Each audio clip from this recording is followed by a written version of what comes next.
அனைவருக்கும் வணக்கம். TNPSC group 4 2025 கடந்த 12ஆம் தேதி குரூப் 4 நடந்தது.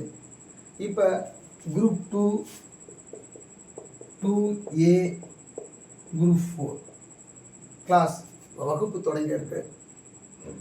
இன்னைக்கு பார்க்கறது தமிழ் சமுதாய வரலாறு பண்பாடு. என்னன்னா இப்போ எல்லாமே குரூப் 4க்கு நீங்கள் பாலிட்டிக்கலாக ரொம்ப படிச்சிருப்பீங்க. இப்போ தமிழ் சமுதாய வரலாறு எடுத்துகிட்டு அடுத்தது தமிழ்நாடு அட்மினிஸ்ட்ரேஷன் அதை எடுத்துகிட்டு எக்கனாமிக்ஸ் முடிச்சுட்டு அதுக்கப்புறம் ஐஎன்எம் ஹிஸ்ட்ரி இதெல்லாம் ரிவைஸில் போகும்போது இதையும் படிச்சுடுவீங்க. நீங்கள் ஏற்கனவே எல்லாமே பாலிட்டிக் எல்லாமே ஃபஸ்ட்டில் எல்லாமே நல்லா படிச்சிருப்பீங்க. குரூப் 4 வராங்கன்னா பாலிட்டிக் ஃபஸ்ட்லேயே படிச்சுட்டு இருப்பீங்க. அதனால் நம்ம தமிழ் சமுதாய வரலாறு எடுக்கலான்னு இருக்கோம். எப்படி சார் இருக்குங்க கிளாஸ்ன்னு கேட்டிங்கன்னா, ஃபஸ்ட்டு ஜிஎஸ்சில் பொறுத்தவரை ஸ்கூல் புக் தகவல் எல்லாம் சொல்லிடுறோம்.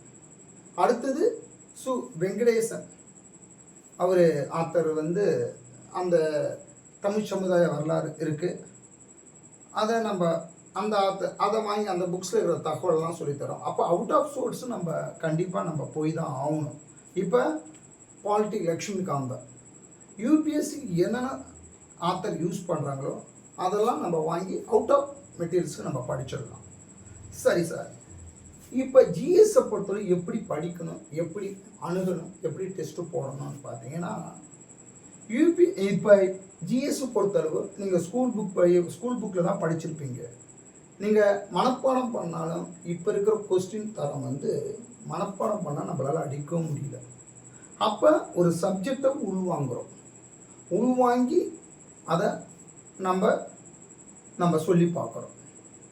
அங்கே இருக்கிற மெசேஜ் ஒரு பேராகிராஃபில் என்ன மெசேஜ் சொல்கிறோன்னு அப்படியே நம்ம அந்த சப்ஜெக்டை உள்ளே வாங்கிக்கிறோம். மனப்பாடம் பண்ணால் நம்மளால் ஜிஎஸ் ஃபுல்லாகவே இருக்குது. எவ்வளோ தூரம் மனப்பாடம் பண்ண கொஸ்டின் அண்ட் ஆன்சராகவே படிக்கிறாங்க. நிறைய பேர் என்ன பண்ணுறாங்க, கொஸ்டின் அண்ட் ஆன்சராகவே டெஸ்ட்டு கொஸ்டின் கொடுத்துறாங்க. படித்தோம்னா வரலன்னு என்ன பண்ணணும், கொஸ்டின் அடிக்க முடியாது. அவங்க கான்செப்ட் படி கேட்குறாங்க. ரொம்ப கூற்று காரணம் கேட்டால் கூட பரவாயில்ல. ஜிஎஸ்சில் 1 சரி 2 தவறு, 2 3 சரி 4 தவறு அப்படி கேட்டுடுறாங்க. அதனால் சப்ஜெக்டை உள்ளே வாங்கி தான் படித்து ஆகணும். சரி, இன்றைக்கி பார்த்தீங்கன்னா தமிழ் சமுதாய வரலாறு பண்பாடு. ஃபஸ்ட்டு உலகத்தில் பழமையான நாகரிகம் எதுன்னு கேட்டால் மெசபடோமியா நாகரிகம். மெசபடோமியோ நாகரிகம்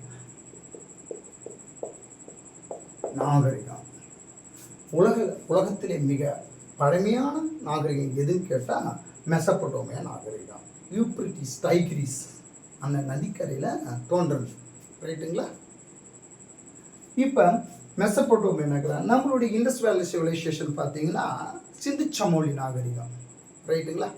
சிந்து நதிக்கரையில் தோன்றது சிந்து சமோலி நாகரிகம்.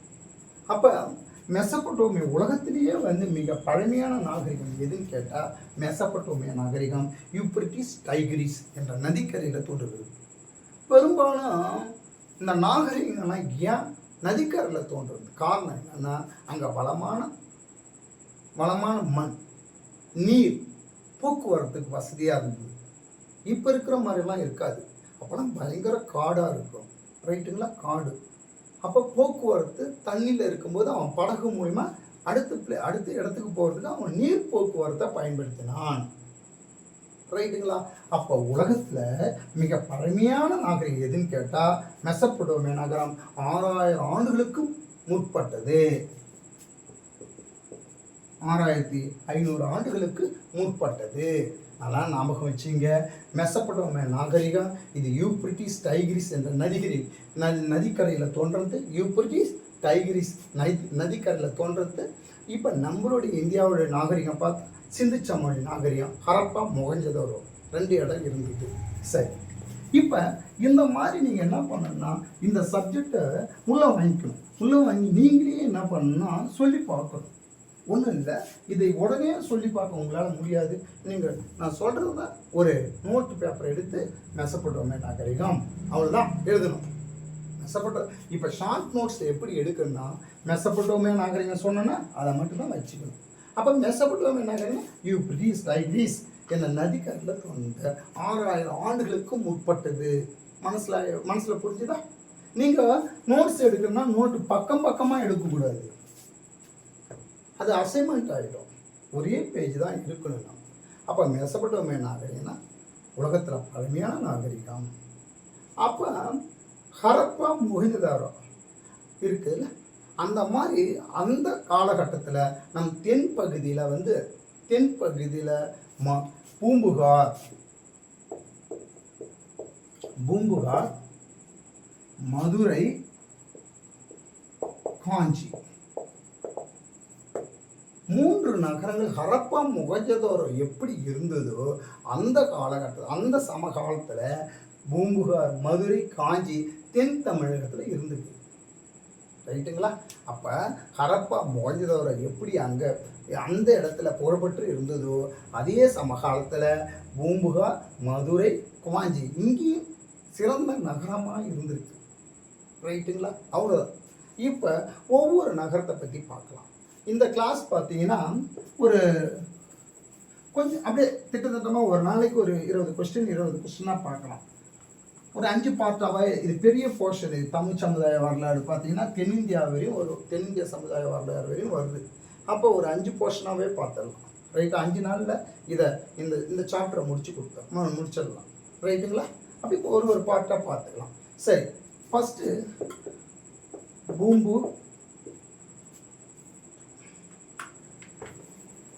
பூம்புகார் பார்ப்போம்.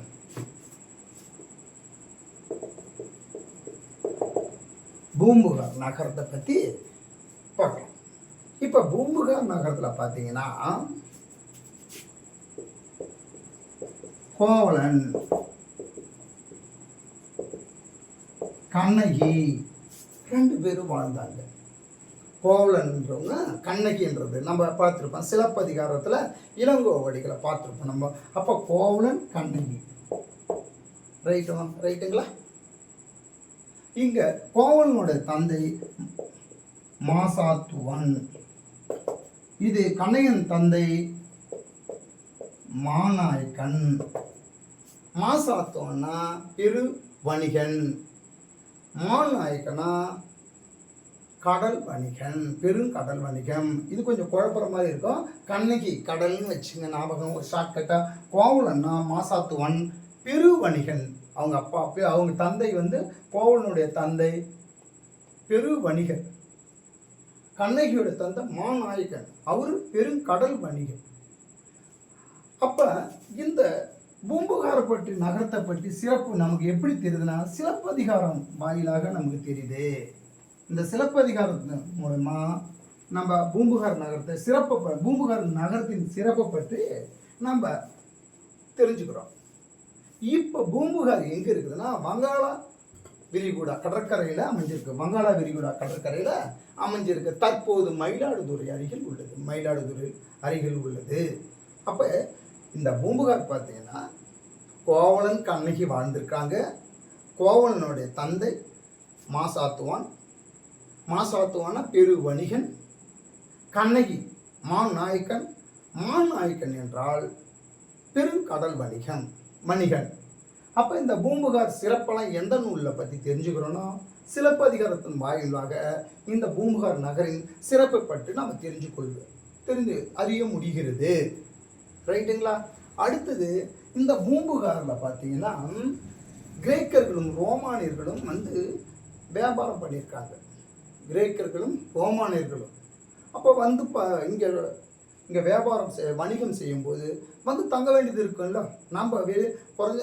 நம்மளே வெளியூருக்கு சென்று வியாபாரம் செய்யும்போது 1 நாள் 2 நாள் நம்ம தங்கி வியாபாரம் பண்ணுறோம். அந்த மாதிரி வெளிநாட்டிலேருந்து வரவங்க இங்கே பூம்புகாரில் என்ன ஆயிடுச்சு, அவங்க தங்க வேண்டிய நிலைமை இருக்குது. அப்போது பிற மொழியெல்லாம் பேசியிருந்திருக்காங்க. ரைட். அடுத்தது பூம்புகாரில் மக்கள் வணிகத்தை நேர்மையாக பண்ணியிருக்காங்க. அதாவது வணிகம் என்பது ஒரு நியாயமாக நேர்மையாக வியாபாரம் செஞ்சுருக்காங்க. எந்த நூலில் இதை அறிய முடிகிறதுனா வணிகத்தை பற்றினா பட்டினப்பாலை மூலயமா நம்ம அறிய முடிகிறது. பட்டினப்பாளையத்தின் ஆசிரியர் கடலூர் உருத்தினன் கண்ணனார். கேட்கலாம், பட்டினப்பாளையின் ஆசிரியர் கடலூர் உருத்தினன் கண்ணனார் எந்த ஆண்டுனா கிமு 2ஆம் நூற்றாண்டு. அப்போ நம்ம பார்க்குறது இந்த பூம்புகாரில் கோவலனும் கண்ணகியும் வாழ்ந்திருக்காங்க. அவங்க அப்பாவை பார்த்துருக்கோம், மாநாயக்கன் மாசாத்துவன் பார்த்துருக்கோம். அப்போ இது வந்து பூம்புகார் எங்கே இருக்குதுன்னா வங்காள விரிகுடாவில் இருக்குது, தற்போது மயிலாடுதுறை அருகில். இந்த பூம்புகாரினுடைய சிறப்பை நம்ம எதன் மூலம் அறிகிறோன்னா இந்த பூம்புகார் நகரத்தின் சிலப்பதிகாரத்தின் இந்த நகரத்தின் சிறப்பை சிலப்பதிகாரம் வாயிலாக அறிய முடிகிறது. இங்கே ரோமானியர்களும் கிரேக்கர்களும் வியாபாரம் வணிகம் செஞ்சுருக்காங்க. இந்த வணிகம் நேர்மையாக செஞ்சுருக்காங்க. இந்த நேர்மையாக எந்த நூலில் அறியப்படுகிறதுனா பட்டினப்பாளையம் மூலயமா அறியப்படுகிறோம். இந்த பட்டினப்பாளையம் நூல் வாயிலாக நம்ம தெரிந்து கொள்கிறோம். அப்போ பட்டினப்பாளையம் ஆசிரியர் யாருன்னு கேட்டால் கடலூர் உருத்தினன் கண்ணனார். சரிங்களா? அடுத்தது இங்கே கடல் வழியாக அவங்க என்ன செய்கிறாங்க, கடல் பொறுத்துக்களை கேட்பாங்க. கடல் வழியா குதிரை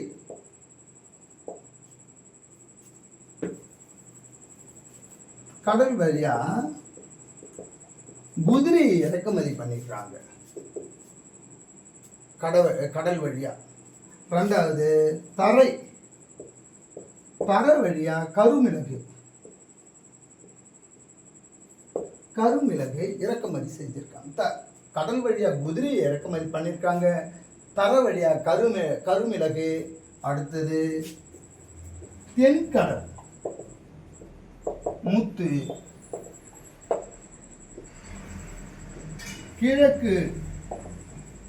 கிழக்கு பகுதி பவளம்,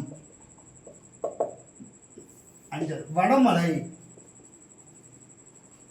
தங்கம். ஆறாவது ஈழம் உணவு.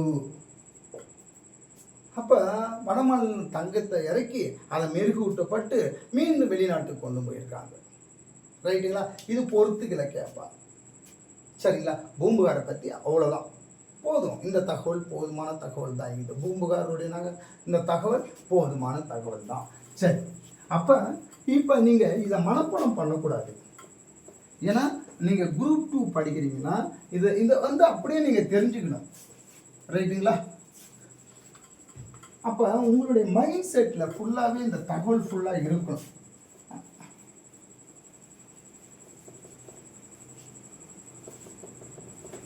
அப்போ இந்த மாதிரி கொஸ்டின்ஸ் எப்படி கேட்டாலும் நீங்கள் போட்டுடலாம். அப்போ பூம்புகாரை பற்றி ஒரு தடவை ரிவிஷன் சொல்லி கொடுக்குறேன். ஒன்றும் இல்லை, பூம்புகாரில் கோவலன் கண்ணையும் வாழ்ந்தாங்க. அடுத்து அவங்க அப்பா பேர் மாசாத்துவன், மாநாயக்கன் மாசாத்துவன். மாநாயக்கன் என்றால் பெரு வணிகம், மாசாத்துவன்னா பெருங்கடல் வணிகம். இது மயிலாடுதுறை அருகில் உள்ளது, வங்காள விரிகுடா இப்போ தற்சமயத்தில் இருக்குது. இந்த நகரத்தின் சிறப்பு எது சிலப்பதிகாரத்தின் வாயிலாக அந்த நகரத்தின் சிறப்பு அம்சத்தை நம்ம தெரிஞ்சு கொள்கிறோம். அடுத்தது இங்கே கிரேக்கர்களும் ரோமானியர்களும் வணிகம் செஞ்சுருக்காங்க. அடுத்தது பார்த்தீங்கன்னா இந்த பூம்புகாரில் வணிக நேர்மையாக நடைபெற்றிருக்குது. இதை எந்த நூலில் அறியனா பட்டினப்பாளையம் நூல் வாயிலாக நம்ம தெரிந்து கொள்கிறோம். அடுத்தது இந்த நூலின் ஆசிரியர் கடலூர் உருத்தினன் கண்ணனார், கிமு 2ஆம் நூற்றாண்டு. இது போஆமு பூம்புகார் பார்த்தீங்கன்னா போஆமு 200 கடல் கோள அது வரை போஆமு 2ஆம் நூற்றாண்டு 200 வரை. ரைட்டுங்களா? கடல் கோளல் அழிந்து விட்டது. இந்த நகரம் கடல் கோளல் அழிந்து விட்டது. அடுத்தது மதுரை பற்றி பார்க்கலாம்.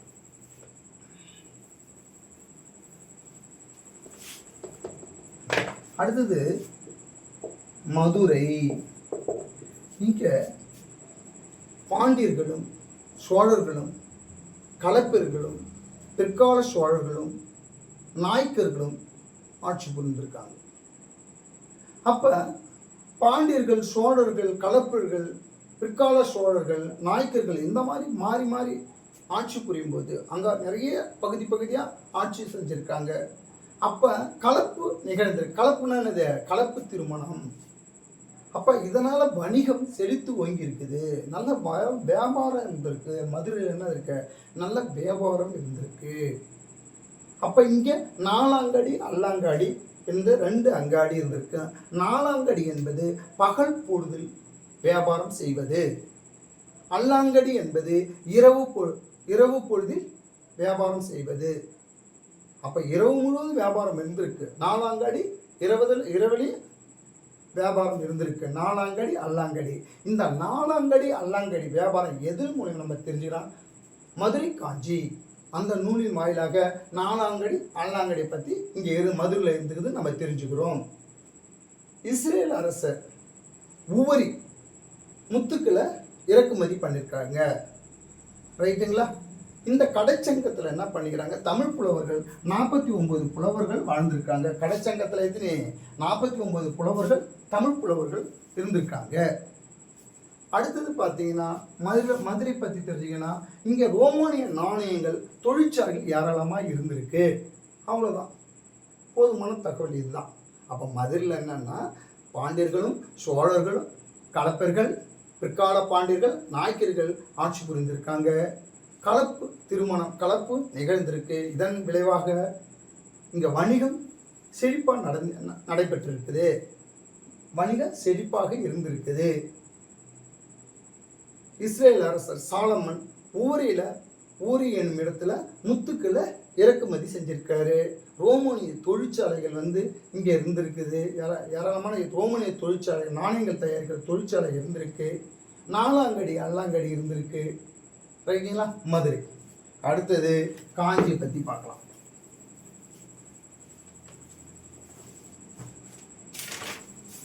அடுத்தது காஞ்சி. காஞ்சி என்பது காஞ்சி. இதுக்கெல்லாம் நோட்ஸ் நம்மளுடைய டெஸ்ட் பேட்ச் இருந்தீங்கன்னா இதுக்கெல்லாம் நோட்ஸ் நாங்கள் கொடுத்துருவோம். வீடியோ கிளாஸ் கொடுத்துருவோம். உங்களுக்கு எல்லாமே தமிழ் மேக்ஸு ஜிஎஸ் 3மே டெஸ்ட் பேட்ச் இருக்கும். பழைய ஸ்டூடெண்ட்டுக்கு உங்களுக்கு 3 ஸ்டூடெண்ட், அதாவது பழைய ஸ்டூடெண்ட்டு இருந்தால் உங்களுக்கு டெஸ்ட் பேட்ச் எல்லாமே ஃப்ரீ தான். காசு வேண்டாம். எக்ஸாம் நல்லபடியாக எழுதுங்க, நல்லா படித்து எழுதுங்க. காசு எதுவும் வேண்டாம். ரொம்ப கம்மியான காசு தான் போடுறோம். நிறையெல்லாம் போடலை. சரி, காஞ்சினா இங்கே நிறைய பள்ளிகள் இருந்திருக்கு. நிறைய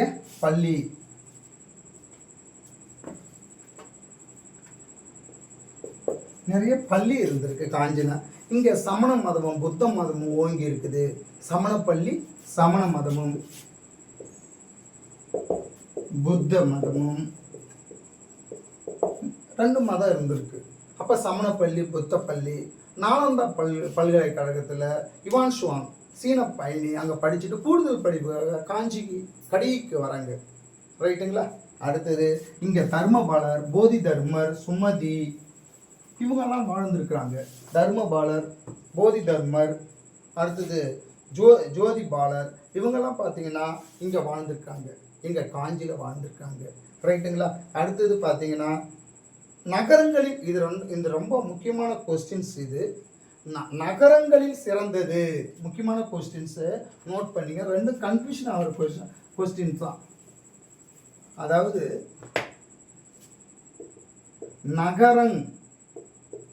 நகரம் வந்தா காளிதாசர்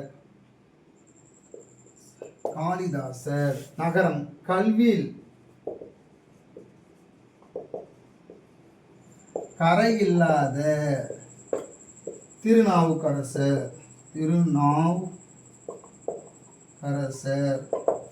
அதாவது